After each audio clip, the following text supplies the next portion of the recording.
আসসালামু আলাইকুম। কোড প্রোগ্রামে আপনাকে স্বাগতম। এবং আমরা আগের ভিডিওতে দেখেছি যে এআই এজেন্ট কি। সো আমরা আস্তে আস্তে এআই এজেন্ট একটা টুলস শেখা শুরু করবো। এআই এজেন্ট সম্পর্কে আমাদের ধারণা আছে এবং আমরা চেষ্টা করব যে কোনো কোডিং ছাড়া আমরা এআই দিয়ে কি কি করতে পারি। সো আজকে বলবো এই কোর্সটা কাদের জন্য এবং এআই এজেন্ট আমরা কি শিখবো সেটা। সো আমরা যদি কাজের আসলে কি আমাদের টার্গেট বা আমাদের উদ্দেশ্য কি সেটা না জানি, তাহলে অনেকের হয়তো যে আপনার কাজ শিখতে আগ্রহ হয় না। তো আমি আজকে বলবো যে আপনি আহ, এইটা শিখলে কি করতে পারবেন। সো এখন দেখেন, আপনার বেসিক্যালি আপনি ফ্রিল্যান্সিং করতে চান বা আপনার কম্পিউটার সম্পর্কে আগ্রহ আছে, বাট আপনি জানেন না যে কিভাবে শুরু করবেন বা আপনার তেমন কোনো স্কিল নাই। তো এখন এআই যেহেতু একটা ট্রেন্ডিং টপিক এবং n8n আপনার এখন খুবই পপুলার হচ্ছে দিন দিন, এবং এটার মানে টুলস গুলো ইজি এবং এটা শেখা একদম সহজ। তো এটা দিয়ে কারা উপকার হবে? সাপোজ ধরেন আপনার আপনি ফেসবুকে যে একটা কেউ বিজনেস করে, তাকে বললেন যে ভাই আপনি যে কাস্টমার সাপোর্ট দেন বা এই যে ইনবক্স বলেন। সো আপনি ইনবক্সে কেউ আসলে কিছু জিজ্ঞাসা করলে আপনি একটা রিপ্লাই দেন দাম শুনে কবে পাঠাবে, এইগুলো আপনি মানুষ না রেখে যদি আপনি চান তাহলে আপনি এআই অটোমেশন দিয়ে এগুলো করতে পারেন। তো কিভাবে করবেন? আপনি একটা ডাটাবেসে আপনার প্রাইজের লিস্ট রেখে দিলেন বা আপনার প্রোডাক্টের লিস্ট রেখে দিলেন, সাইজ, প্রাইস বা ডেসক্রিপশন সব রেখে দিলেন এবং এই এআই এজেন্টটা এটা রিপ্লাই দেবে। তো আপনি চাইলে কিন্তু লোকাল ক্লায়েন্ট বা যাদের ফেসবুক পেজ আছে তাদের সাথে কন্ট্যাক্ট করে আপনি কাজ পাইতে পারেন, বা আপনি চাইলে ফাইবার বা যতগুলো মার্কেট প্লেস আছে সেখান থেকে কাজ পাইতে পারেন। তো ফ্রিল্যান্সিং শুরু করার জন্য n8n একটা খুব ভালো টুলস। সো আপনারা যদি মনোযোগ দিয়ে শেখেন তাহলে এটা দিয়ে আপনারা আসলেই ইনকাম করতে পারবেন। তো চলেন আমরা ইনকামের কথা পরে বলবো এবং আমরা আস্তে আস্তে চেষ্টা করব যে দেখানো যে আমরা কি দিয়ে কিভাবে ইনকাম করতে পারি। বাট আমরা আগে জিনিসটা শিখি। আমাদের স্কিল না থাকলে আপনি ইনকাম করতে পারবেন না। আসলে আমি আপনাকে বলতে পারবো না যে আপনার ইনকাম হবেই বা আপনি ফ্রিল্যান্সার হয়ে যাবেন। আপনাকে স্কিল লাগবে। সো এইখানে আমরা আজকে শুরু করব যে what are tools in AI agent. So AI এজেন্টের অনেক টুলস আছে, তো আমরা কাজ করব হচ্ছে n8n নিয়ে। তো এইখানে আমি এখানে দেখেন আমি এগুলো নিয়ে আগেই আলোচনা করছি আমাদের আগের ভিডিও। তো আজকে আমরা দেখবো ইন্ট্রোডাকশন টু n8n। n8n কি? তো n8n হচ্ছে নো কোড। n8n হচ্ছে নো কোড বা লো কোড একটা টুলস, এআই টুলস, যেটা দিয়ে আপনি একটা অটোমেশন পাইপলাইন বানাইতে পারবেন। পাইপলাইন বলতে কি, যে আপনি একটা কাজ দিলেন, ইনপুট, সেটা প্রসেস হলো এবং আউটপুট হলো, এইটা একটা পাইপলাইন হইতে পারে। সো এইখানে দেখেন আমি বলছি এখানে কি কি ফিচার আছে। 350 প্লাস ইন্টিগ্রেশন আছে, মানে এইখানে 350 প্লাস টুলস ইন্টিগ্রেশন আছে, যেমন চ্যাট জিপিটি আছে, জেমিনাই আছে। তো এখানে আছে ভিজুয়াল এডিটর, মানে আপনি ড্রাগ অ্যান্ড ড্রপ করবেন, আপনাকে কোনো কোড লিখতে হবে না। আপনি জাস্ট হচ্ছে একটা নোট দরকার, আপনারা যে সময় কাজ করবে তখন আপনারা এটা দেখতে পারেন। একটা নোট দরকার, আপনি এখানে দিলে নোটটা অ্যাড হয়ে গেল। তখন আপনি কিছু ক্রেডেনশিয়াল বা পাসওয়ার্ড বা এপিআই কি দিলেন, আপনার সেটা ডান। দেন আছে হচ্ছে এআই পাওয়ার্ড নোট। এআই আছে তো event driven and self hosted and cloud. So self hosted আর ক্লাউড কি? ক্লাউড হচ্ছে আপনার n8n একটা ওপেন সোর্স সফটওয়্যার, বাট তাদের ক্লাউডটা পেইড। তো এখানে আপনি যখন n8n ওয়েবসাইটে কাজ করবেন তখন আপনাকে 14 দিনে ফ্রি ট্রায়াল দিবে এবং আপনি 14 দিন কাজ শিখতে পারবেন।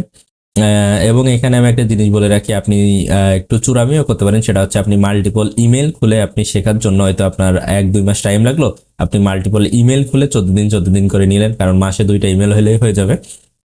আপনি কাজটা শিখতে পারেন এবং আপনি যখন প্রোডাকশনে যাবেন না, চাইলে তাদের ক্লাউডেও করতে পারেন। এটা একদম সহজ, কোনো কিছুই করা লাগে না এবং সেলফ হোস্টেড, মানে আপনি নিজে একটা হোস্টিং কিনবেন বা আপনার সার্ভারে আপনি n8n কে আপনি হচ্ছে করে রাখবেন। তো এই ছিল দুইটা ট্রিক্স বা দুইটা টার্ম, আপনার সেলফ হোস্টেড অ্যান্ড ক্লাউড। তো আমরা সেলফ হোস্টেডও দেখবো, ক্লাউডও দেখবো। কাজ সিমিলার, আপনার যে ডিপ্লয়ের কাজটা শুধু আলাদা, যে আপনি কোথায় হোস্ট করে রাখবেন বা এটা আপনার ইন্টারনেটের সাথে কানেক্ট থাকবে বা লাইভ থাকবে কিভাবে। বাট আপনার n8n দুই জায়গায় সেম কাজ করে। তো আমরা দুইটাই দেখানোর চেষ্টা করব, আপনাদের রেসপন্স যদি ভালো থাকে। তো এইখানে দেখেন আমি একটা এক্সাম্পল নিয়েছি যে আপনার ওয়েন দ্য ফর্ম সাবমিটেড, ধরেন একটা সেলস লিড জেনারেশন, আপনার লিড জেনারেশনের কাজ যারা করে এখানে এটা অটোমেশন কেমন হবে দেখেন, এখানে আপনার when a form is submitted, তো এটা সেভ টু গুগল। তো গুগল শিট কি করবে, সেন্ড স্ল্যাক নোটিফিকেশন, স্ল্যাকে একটা নোটিফিকেশন সেট করবে, ক্রিয়েট সিআরএম কারেক্ট, তো সিআরএম কারেক্ট ক্রিয়েট হবে, দেন সেন্ড ওয়েলকাম ইমেল। দেখেন একটা সে একটা ফর্ম সাবমিট করবে, আপনি সাপোজ একটা ফর্ম দিলেন গুগল ফর্ম, সে সেটা সাবমিট করলে এবং এই প্রসেসগুলো এখানে হইলো। আমার খুবই ঘুম আসতেছে, আমি ঘুম ঘরে ভিডিও বানাচ্ছি এমন, বাট আমি চেষ্টা করতেছি যে এই সিরিজটা আসলে কোনো না কোনোভাবে আপনাদের কাছে দিতে। তো টাইম পাওয়া যায় না খুব, আজকে ছুটির দিন, ছুটির দিনে আমি আসলে শুরু করছি আপনাদের জন্য এই ভিডিও বানানো। তো আশা করি সেভাবে দেখবেন। তো এইখানে দেখেন the workflow basic, the water system analogy নিয়ে আমি একটা বলছি। দেখেন এখানে কি হয়, সাপোজ আপনি আপনার বাসার ওয়াটার ফিল্টারের কথা ভাবেন, সেখানে কি করেন, আপনি পানি দেন। তো পানি যে এখানে দেন সেটা হচ্ছে আপনার ওয়াটার ইনসার্ট বিল্ডিং, একটা জায়গায় আপনি পানি দিছেন বা আপনার ফিল্টারে পানি দিলেন। তো এইটাকে হচ্ছে আপনার ওয়ার্কফ্লোতে আমরা ট্রিগার নোড বলি। ট্রিগার নোড কি হয়, আপনার ওয়েবহুক কল হয়, শিডিউল বা ইমেল কল হয়। তো এইখানে আমাদের ট্রিগার নোডের কাজ, আমরা ট্রিগার নোডে কোনো একটা ইনপুট দেই, ট্রিগার কি হয়, ট্রিগার হয় মানে হচ্ছে আপনার এটা কি নোটিফিকেশন পাঠায় বা ওইখান থেকে কাজটা স্টার্ট হয়, স্টার্ট হবে ট্রিগার নোডে। সো ট্রিগার নোডে আমরা কি একটা পানি দিলাম, পানি দেওয়ার পরে পানিটা কি হলো, আপনি সাপোজ চাচ্ছেন যে এটা ফিল্টার হোক অথবা হিট হোক, অথবা আপনি চাচ্ছেন যে পানিটা ক্লিন হোক। তো এই যে এইখানে যেটা আছে এটা হচ্ছে প্রসেসিং নোড, প্রসেসিং নোডের মধ্যে সব জিনিসগুলো প্রসেস হয়। এইখানে আপনার একটা ওয়ার্কফ্লো বা একটা যে পাইপলাইন বানাচ্ছেন, আপনি এআই পাইপলাইন বানাচ্ছেন বা ওয়ার্কফ্লো যেটা বানান না কেন, এইখানে আপনার ট্রিগার নোডও মাল্টিপল হইতে পারে, আপনার প্রসেসিংও মাল্টিপল, হাজার হাজার শশা কোনো ব্যাপার না, বাট শশা লাগে না, হাজার হাজার লাগে না, এটা আমি এমনি বললাম। কারণ আপনার অল্প কিছু, এটা এআই এর মজা এটা যে আপনার বড় কাজকে ছোট্ট করে দেওয়া এবং এই জিনিসগুলো খুব সহজে জানা হয়, সেজন্যই তো এআই আসছে। তো বেশি লাগে না, বাট কমপ্লেক্স কাজগুলো আপনি করতে পারেন। তো প্রসেসিং নোডে আপনি মাল্টিপল নোড সে করবেন, দেন হচ্ছে অ্যাকশন নোড বা লাস্টে কাজটা কি হবে, যেমন হিট, ধরেন আপনি পানি দিছেন, তারপরে প্রসেসিং নোডে এসে কি হলো, ফিল্টার হলো, হিট হলো, ক্লিন হলো, শেষ। এখন সে তো কি হবে, আপনার ট্যাপে আসবে বা আপনার গ্লাসে আপনি নিবেন, তো সেইটা হচ্ছে আপনার এন্ড পয়েন্ট বা অ্যাকশন নোড। সো আমাদের তিন টাইপের, আমরা এখন যেটা জানলাম যে n8n বা এআই এজেন্ট টুলসগুলোয় তিন ধরনের নোড থাকতে পারে, এন্ট্রি বা ট্রিগার নোড, আপনার মিডিলে যে প্রসেসিং নোড, অ্যান্ড দ্য লাস্টে দ্য আউটপুট বা অ্যাকশন নোড। এই তিন ধরনের নোডই আমাদের থাকবে। এখানে আমাদের রিয়েল লাইফ এক্সাম্পল দেখেন, নিউ ইমেল, এন্ট্রি হলো, কি এক্সট্রাক্ট বা প্রসেসিং হলো, সেভ টু সিআরএম বা নোটিফাই দ্য টিম, সেম। এইখানে আমি এই যে এক্সাম্পল গুলো দিচ্ছে, এইগুলো নিয়ে আমরা পরবর্তীতে যখন কাজ করবো তখন আরো বেশি ক্লিয়ার হব। সো n8n কোন কনসেপ্ট, ক্যানভাস। ক্যানভাস কি, আমাদের n8n এ যেখানে আমরা ড্র্যাগ অ্যান্ড ড্রপটা করব, আমাদের যেখানে মূলত নোটগুলো সাজাবো, কানেক্ট করব, আমরা এপিআই কল করব বা ফুল ওয়ার্কফ্লোটা যেখানে লাগাবো, সেইটা হচ্ছে ক্যানভাস। আপনি চিন্তা করতে পারেন যে এইটা একটা পেইন্ট ক্যানভাস, আমরা পেইন্ট করি না বা ছবি আঁকাই না বা আপনার ব্ল্যাকবোর্ড হোয়াইট বোর্ডে লিখি না, এরকম যে আপনার একটা বোর্ড যেটার উপরে আপনি একটার পাশে একটা একটা নোট সাজাইলেন এবং সেগুলো কানেক্ট করলেন, এই জন্য এটার নাম ক্যানভাস। এইখানে দেখেন আমি বলছি drag and drop, add node visually, আপনি এখানে এটা করতে পারবেন, কানেক্ট নোট, এখানে আপনার নোটগুলো কানেক্ট করবেন, জুম অ্যান্ড প্যান, এখানে আপনার একটা কর্নারে থাকে যে জুম করতে পারবেন বা লেফট রাইট করতে পারবেন, কপি পেস্ট করতে পারবেন বা ডুপ্লিকেট ওয়ার্ক পার্টস আন্ডো রিডো, এগুলো তো থাকেই। দেন হচ্ছে হোয়াট ইজ নোড। নোড কি আসলে আমি বলছি যে নোড হচ্ছে এ নোডে single step in your workflow, is node perform on a specific action. একটা নোডে কিন্তু মাল্টিপল অ্যাকশন করে না, একটা নোডের কাজই একটা। সাপোজ আপনি একটা ট্রিগার নোড, সে আপনি কি বলেন যে ফর্ম সাবমিট করলেই ট্রিগার হবে, ফর্ম সাবমিট করলেই ট্রিগার হবে বা স্টার্ট হবে। সে কি করতেছে, তার কাজই ওইটা যে সে ফর্ম সাবমিট হলে স্টার্ট হচ্ছে, অ্যান্ড দেন সেটা সে আরেকটা নোডে পাঠাবে, সে প্রসেসিং করবে, দেন প্রসেসের পর সে আরেকটা নোডে পাঠাবে, সেইখানে আউটপুট হবে।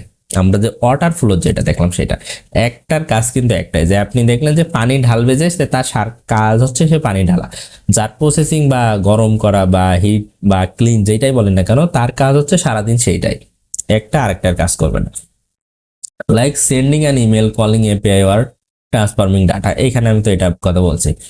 দেন হচ্ছে ইনপুট হচ্ছে কি receive data, configuration, setting, parameter, process, এইগুলো আমরা যখন কাজ করব তখন এগুলো আরো বেশি ভালো বলবো।